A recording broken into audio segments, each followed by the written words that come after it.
Good afternoon.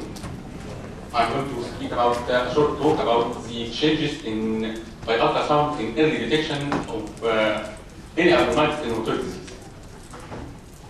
So ultrasound is available everywhere. It's a simple examination. You can get a lot of pathology by the examination, and very early. When I'm going to examine a patient for rheumatoid, in early rheumatoid, I want to examine the bone, the synovial lining, and the tendon. If I don't examine the bone, normally we know that the bone is one of our enemy in ultrasound because we can't examine the bone. Actually, we can examine only the cortical outline, only this line. So behind this line, I can't find any data. I can't examine inside the bone. I don't know if there is bone edema inside. I can only examine the cortical outline. So the cortical outline appears like this line.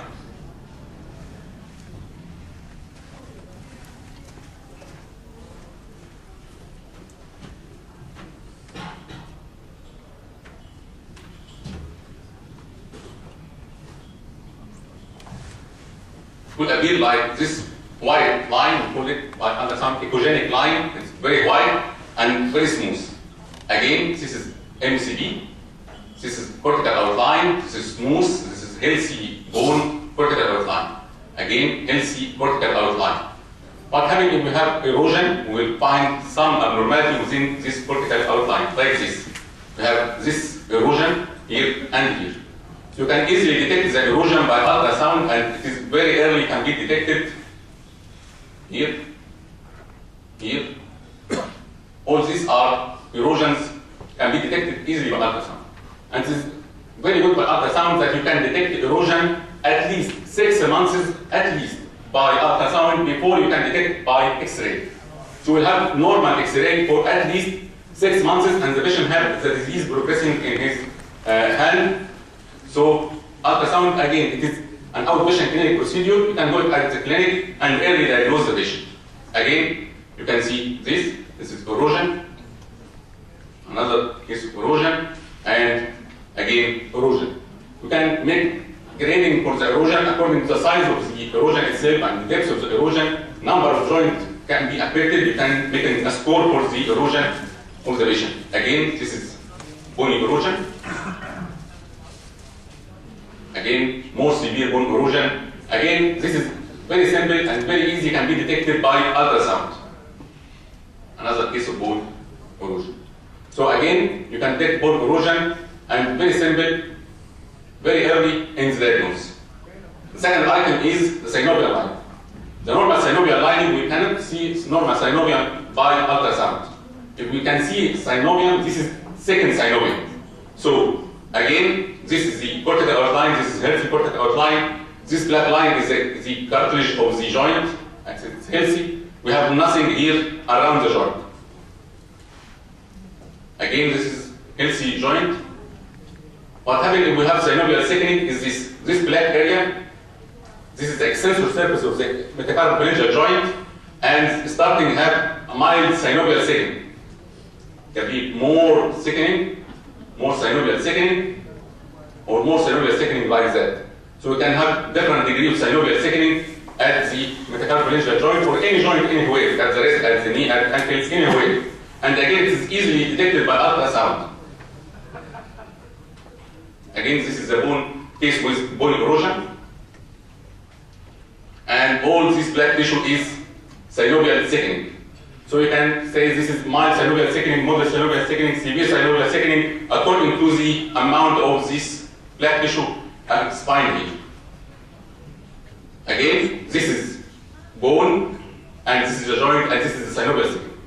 Until this, you don't have the full use of the ultrasound. The maximum use for ultrasound is use power Doppler. You need to know is it active or not. Until now, this is synovial. Is the patient responding for the treatment? Does he need another treatment? So you need to use power Doppler. Here is power Doppler. This is the vessels within the synovium. Once you find vessels within the synovium itself, this means this is active inflammation. Again, we can grade it as a mild, moderate, severe, or even no activity. We can find no vessel within the synovial thickening. This is synovial thickening. Until this, I don't know, is it active or not active? So I use color.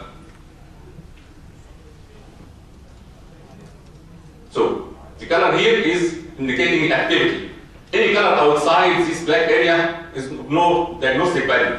My diagnostic value color is within this black area. So this is again mild hypervascularity, this is mild activity. It can be more severe like this.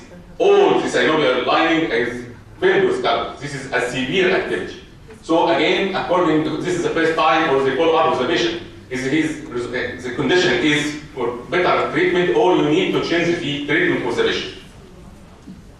So again, this is hypervascularity. This is very small synovial thickening and multiple vessels. This is mild hypervascularity. Again, mild hypervascularity. Again, mild, moderate. This is examination at the rest, synovial thickening, some erosion. I want to know if it's active or not. So I use power Doppler. And by power Doppler, this is moderate hyperactivity. So from this examination, this is again simple examination, short time, available everywhere. You can find that you can diagnose erosion, you can diagnose synovial thickening, you can diagnose the activity of the disease. Again, severe hyperactivity. This is extra.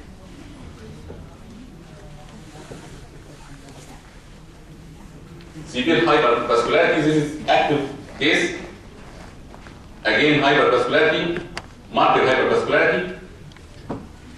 So this is mild hypervascularity. This is mild, moderate to severe. So you can diagnose the different degrees of hypervascularity, and in most of the machine now you can have a memory for the patient. You can enter the ID of the patient, and you know what happened even in the last examination, even for a long time. So you can diagnose what is the progress of this case. The last thing is the tendon. The normal tendon is compact structure like this. Fibers parallel to each other appear echogenic or white during examination. Again, this is the bone, and this is the tendon. Hyperechoic, echogenic. Again, it doesn't surround by synovial sheath. This sheath, I can see this sheath. Once I see something hypoechoic or black, this either effusion or synovial thickening. So again, this is healthy tendon, this is healthy bone, and again, I can use dynamic examination to detect any abnormality during the examination. This is a tendon. Around the tendon, there is something black. Something black means either fluid or synovial thickening. So I am going to use compression. If I can compress this black tissue completely, this is fluid. If I can compress, this is synovial. And second step is to use color. Is it active or inactive? So again, this is another tendon, something black around here and here, this synovial thickening and some fluid. So I'm going to use compression. If you can see, this is a tendon, and the compression, this is total compression. So this is just effusion, this is just a fluid. In this case, when I compress, some fluid here can be compressed, but here, this is synovial thickening. So this is synovial thickening. I want to know if it's hypervascular or not, is there any activity or not. Again, there is activity, there is color within the synovial thickening, so it is easily can be diagnosed. Again, this is active inflammation within the tendon. Tendon surrounded by hypoechoic tissue. This again, according to the size of this tissue, you can say how more severe the activity, how more severe the inflammation or the synovial thickening. If you use color, again, you can use this color to diagnose how severe and how active is the disease. So again, this is an outpatient procedure. It's very simple. You can do it by take few seconds in examination. You can diagnose a lot of criteria, and you can detect early diagnosis of early changes of the patient of rheumatoid arthritis. Thank you.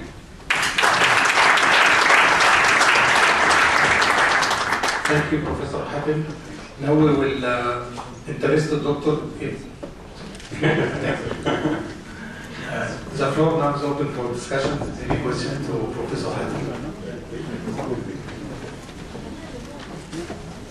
Thank you very much, Khalid. Very nice presentation. And for the first time, I understand the reports which comes to me, and I don't look to the sonography, I just look to the report. But this is the first time I see it. This morning we were speaking about the composite scales which we use, like ACR 20, ACR 70, and DAS score. And Marco Sorini was very interested because he had a very busy clinic doing sonography. Unfortunately, we cannot include the sonography in our composite scores because with X-ray we have grading, we have number of corrosions, but as you said now, it's mild, moderate, and severe. You don't have any grades for this. I mean, the American grades, grade 1, grade 2. So that there is a problem, but we can even use something like modified Larson score. You can count how many number of erosion present in which members, and you can count this score out of what? About the 37. You count, this is 5 or 6. So you can combine early before it appears on the X-ray. Yes. But you cannot combine the synovitis or the tendon cyst changes. No, if you count, this would be a very large score. And it would be difficult to say what is the number. Is it only for erosion or for synovial? Very subjective. Yes, against